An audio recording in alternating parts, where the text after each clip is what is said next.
అందించేందుకు ప్రశాంత్ సిద్ధంగా ఉన్నారు. ప్రశాంత్, చూస్తున్నాం కొండగట్టు ఆంజనేయ స్వామి పర్యటనకు వచ్చిన పవన్ కళ్యాణ్ పర్యటన తర్వాత ఒక రకంగా రాజకీయంగా తెలంగాణలో అడుగులు వేయబోతున్నట్టుగా సంకేతాలు అయితే స్పష్టంగా కనిపిస్తున్న పరిస్థితి ఏంటి? అసలు కరీంనగర్లో జనసేనకు స్కోప్ ఉందా? ఇప్పుడున్న పరిస్థితుల్లో ఆ పార్టీ అక్కడ మనగలుగుతుందా? పార్టీని స్ట్రెంథెన్ చేసే దిశగా అక్కడ నాయకత్వం అడుగులు వేస్తుందా? ఏం జరుగుతుంది?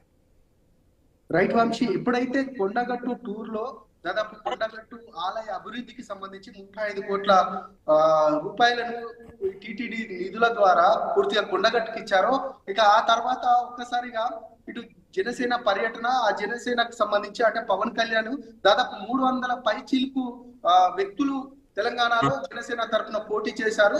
ఆ తర్వాత 7గురు మాత్రం గెలిచిన వారందరితో కూడా ఒక ఆత్మీయ సమ్మేళనం పెట్టారు. వారందరికీ కూడా సన్మాన కార్యక్రమంలో పెద్ద ఎత్తున ఇక ప్రతి కార్యకర్తకు ఖచ్చితంగా నా అండ ఉంటుంది తెలంగాణ వ్యాప్తంగా.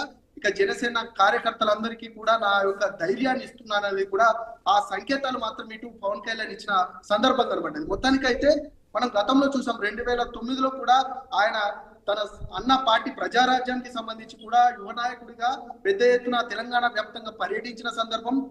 ఇటు ఉస్మాన్ యూనివర్సిటీలో కూడా ఒక జాయింట్ యాక్షన్ ఫోర్స్ కు సంబంధించి కూడా కామన్ మ్యాన్ ఫోర్స్ కు సంబంధించి కూడా ఇటు నాయకులతో కూడా కలిసి ఇప్పుడు ప్రజెంట్ ఉన్న నాయకులంతా కూడా ఆయనతో యువ నాయకులంతా కూడా కలిసి మూమెంట్ తీసుకురావడం. మొత్తానికైతే తెలంగాణ వ్యాప్తంగా ఇంతకుముందు ఏవైతే సామి చెప్తున్నట్టు ఒకవైపు ఉద్యమకారులతో కలిసిన అనుబంధం, ఇవన్నీ కూడా కలిసి వచ్చే అంశాలు అనేది కూడా ప్రధానంగా తెలుస్తుంది. కానీ తెలంగాణ వ్యాప్తంగా కొంత విభిన్నమైన ఉంటున్నాయి. ఉద్యమకారులంతా కూడా పెద్ద ఎత్తున ఇట్లాంటి కాకుండా ఇటు ఆంధ్రప్రదేశ్ కు సంబంధించిన సంస్కృతి అంతా కూడా డిఫరెంట్ గా ఉంటుంది కాబట్టి ఇక్కడ అంత బాగా వేసే ప్రయత్నం అయితే చేయట్లేదు. ఒకవైపు బీజేపీ ఖచ్చితంగా దానికి సంబంధించిన అంటే ఇటు పవన్ కళ్యాణ్ ఇమేజ్ ని వాడుకోవడానికి ప్రయత్నిస్తున్నట్టు తెలుస్తుంది. మొత్తానికైతే ఒకవైపు కాంగ్రెస్ బలంగానే ఉంది, ఒకవైపు బీఆర్ఎస్ ప్రతిపక్షంలో బలంగా కనబడుతుంది, మరొక వైపు బీజేపీ కూడా ప్రధానంగా ఇప్పటికే రామచంద్రరావు చెప్పారు ఖచ్చితంగా జస్ట్ అక్కడ పరిస్థితులు వేరు, మేము అక్కడ కూటమిగా ఉన్నాం, కానీ ఇక్కడ మాత్రం కూటమి అంటే మిగతా ఏ నిర్ణయం తీసుకోలేదనేది కూడా రామచంద్రరావు చెప్తున్న నేపథ్యంలో మొత్తానికైతే పవన్ కళ్యాణ్ ఇమేజ్ ని మాత్రమే ఇటు బీజేపీ వాడుతుందనేది కూడా ప్రధానంగా చర్చకు వస్తుంది.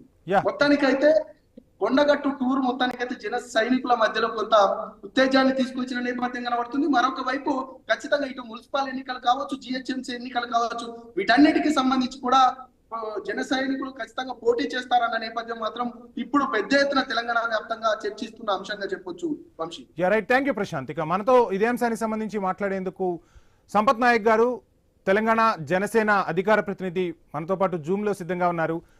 సంపత్ గారు నమస్కారం అండి. నమస్కారం అండి.